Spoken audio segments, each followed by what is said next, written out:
அஸ்ஸலாமு அலைக்கும் வரஹ்மத்துல்லாஹி வபரகாத்துஹு. பிஸ்மில்லாஹிர்ரஹ்மானிர்ரஹீம். நமது நபியின் குழந்தை பருவம். குழந்தை பிறந்ததும் அதை வளர்ப்பதற்காக கிராமத்திற்கு அனுப்பி வைப்பது மக்காவாசிகளின் வழமையாக இருந்தது.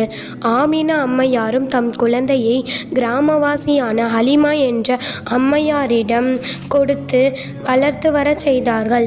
ஹலிமா அம்மையார் பனு ஷஹத் கோத்திரத்தை சேர்ந்தவர். எனவே அவர்களுக்கு ஹலிமா ஷஹத்தியா என்று கூறப்பட்டது. அவர்கள் மிக நல்லவர்கள். அவர்களின் பாலை குடித்து வளர்ந்த நபி அவர்கள் மிக திடகாத்திரமாக இருந்தனர்.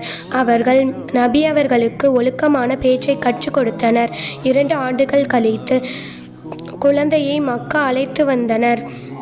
குழந்தையை பார்த்த ஆமினா அம்மையார் மிக சந்தோஷம் அடைந்தனர். அச்சமயம் மக்காவில் ஏதோ நோய் பரவியிருந்தது. எனவே மறுபடியும் குழந்தையை ஹலிமா அம்மையாரிடமே கொடுத்து அனுப்பினர். நபி அவர்களின் பால் வடியும் முகத்தை பார்த்தவர் அவர்கள் மீது நேசம் கொள்வர். அவர்களின் இனிமையான பேச்சை கேட்டவர் மிகவும் சந்தோஷம் அடைவர். நபி அவர்கள் ஹலிமா அம்மையாரின் பிள்ளைகளிடம் அன்பாக பழகினார்கள். அதுபோல் அவர்களும் நபி அவர்களிடம் அன்பாக பழகினர்.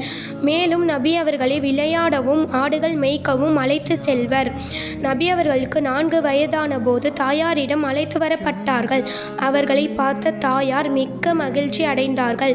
நபி அவர்களை அன்பாக வளர்த்தார்கள். நபி அவர்களுக்கு 6 வயதான போது அவர்களை தன் தாய் வீட்டிற்கு அழைத்து சென்றார்கள். பிறகு வரும் வழியிலேயே தாயார் ஆமினா அம்மா வஃபாத்தாகிவிட்டார்கள். தாய் தந்தையை இழந்த நபி அவர்களை உம்மு ஐமன் என்பவர் தாத்தாவிடம் அழைத்து வந்தார்கள். தாத்தா மிகவும் வருத்தப்பட்டார்கள். என்ன செய்வது? மவுத் வந்தால் யாரால் என்ன செய்ய முடியும்? வாலிபம் அடைந்த நபி அவர்கள் ஒரு தடவை தமது பாசமிகு தாயார் அடங்கப்பட்டுள்ள அபுவா என்ற இடத்தின் பக்கம் செல்கையில் நபி அவர்களின் உள்ளமும் கண்களும் கண்ணீர் வடித்ததை பார்த்த தோழர்களும் கூட கண்ணீர் விட்டு அழுதனர். அஸ்ஸலாமு அலைக்கும் வரஹ்மத்துல்லாஹி வபரகாத்துஹு.